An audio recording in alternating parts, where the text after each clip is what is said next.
इले दुर्गा पूजा सोनो बड़का भैया हो, आहे बड़का भैया हो। ओ भैया को के पूजन करे वैसे हमरा बताए दियो ना। ओ भैया को के पूजन करे वैसे हमरा बताए दियो ना। हरख का करिहा ताहू दुर्गा पूजा है।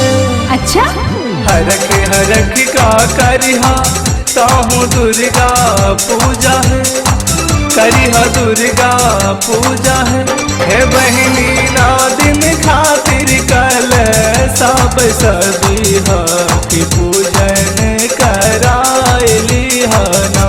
हे बहनी ना दिन खातिर कल सब सबिहा की पूजन करायली हना।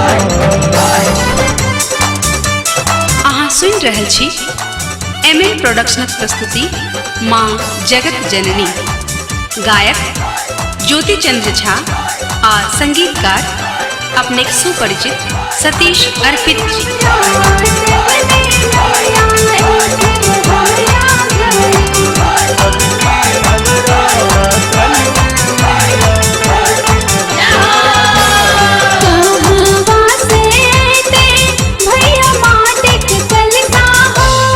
चिंता नहीं करो।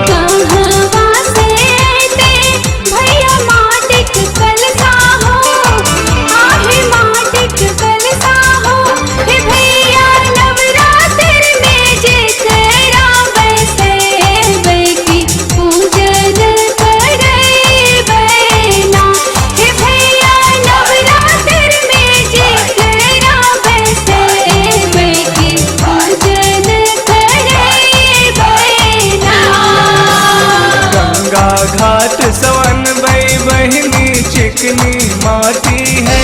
सच्चे गंगा घाट सवन बई बहनी चिकनी माटी है। हे अनबई चिकनी माटी है। हे बहनी ओही माटी के कलसा बनाए देवा पूजन करायली हना। हे बहनी ओही माटी के कलसा बनाए देवा पूजन करायली हना।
मंडप सजे भई है। हाँ। लाल झंडा लाल चुनर सा मंडप सजे भई है। हे बहनी मंडप सजे भई है। हे बहनी मंडली बजा का भजन गवे बैसे कीर्तन करवायली हना। हे बहनी मंडली बजा का भजन गवे बैठी जागरण करवायली हना।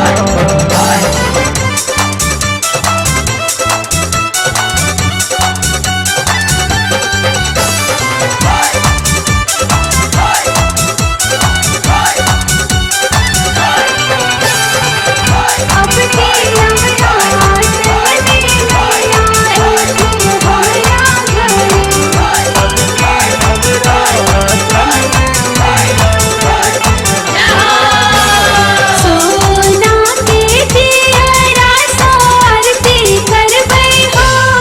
साचे सोना के दियरा आरती करबै हो, माई के आरती करबै हो। हे भैया मैया जी के भोग लगैबै की मन हर साज तेना। हे भैया मैया जी के भोग लगैबै की मन हर साज तेना। कल जोरी मैया जी सो विनती करिहा है। हाँ हाँ कल जोरी मैया जी सो विनती करिहा है। हे बहिनी माई के मनैहा है। हे मैया रपित के दुख रा मिटाए दियो अरज सो